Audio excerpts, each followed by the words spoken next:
amigos, sou o professor Francisco Ronald e agora vamos comentar a questão de número 113 do nosso lado. Uma questão de competência 4, habilidade 14. E vamos a essa questão agora. E não saiu aqui, não riscou, é porque faltou aqui. Isso. Não foi. Não foi. Agora foi. Vamos lá. Então vou reiniciar, tá bom?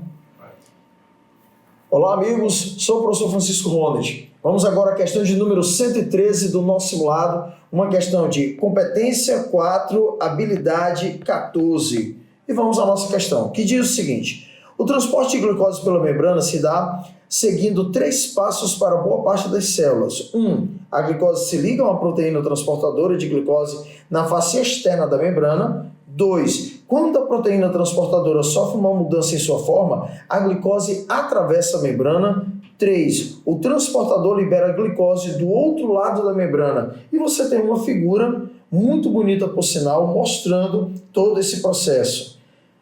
O comando da questão diz o seguinte: em um corpo humano saudável, esse fenômeno é estimulado majoritariamente por... Então nós estamos falando de quê? A figura e o texto base fazem referência a quê?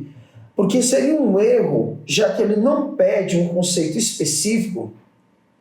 Por exemplo, ele não te dá uma palavra-chave que tu tenha que analisar um ponto específico do texto base ou da figura. Não te pediu isso, ele pediu o fenômeno como um todo. Então é um erro buscar detalhes na questão para entender a resolução. Se ele pediu de forma geral, você tem que lembrar qual seria o aspecto geral dessa questão. É o transporte de moléculas de glicose. Esse transporte de moléculas de glicose, ele acontece por difusão facilitada, com a ajuda de uma proteína. Mas ele é estimulado majoritariamente por quem? Pela insulina. E quem não tem essa insulina tem diabetes. Então, ele coloca, inclusive, no corpo saudável. Então, se o indivíduo é saudável, ele tem insulina, pois ele não tem a diabetes mellitus. Não é diabetes insípida, é diabetes mellitus. Dessa forma, nós temos aqui a diferença de concentração de glicose entre o sangue e as células. Para a difusão facilitada, é um fundamento. Mas o comando da questão, por referenciar a lógica de ser saudável, por referenciar o estímulo majoritário, ele puxa você para a ideia da insulina. Então, não estaria correto, embora faça sentido sobre o ponto de vista da difusão. A difusão simples, não seria simples, é uma difusão facilitada. A secreção de insulina pelo pâncreas estimulando a permeabilidade para a glicose. Aí sim, a letra C está perfeita, que casa com o comando da questão, que referencia saudável e referencia majoritariamente precisa de insulina, então. Caso contrário, seria diabetes mellitus do tipo 1. Quem não tem insulina é 1. Na diabetes mellitus do tipo 2, o indivíduo tem insulina, mas há problemas nos receptores de membrana. A letra D diz: bombeamento ativo de glicose não é ativo, não é com gasto de energia. Tá? O que seria ativo é a bomba de cálcio, é a bomba de sódio e potássio. Então, não é ativo, não é um gasto de energia, não ocorre com um gasto de energia, não diretamente. Tá?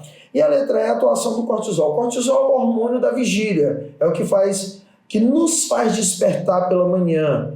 Então, enquanto a melatonina é o hormônio do sono, o cortisol é o contrário, é o hormônio da vigília, do estresse crônico também. Tá? Então, não é ele que está relacionado a esse processo de entrada da glicose a nível de célula.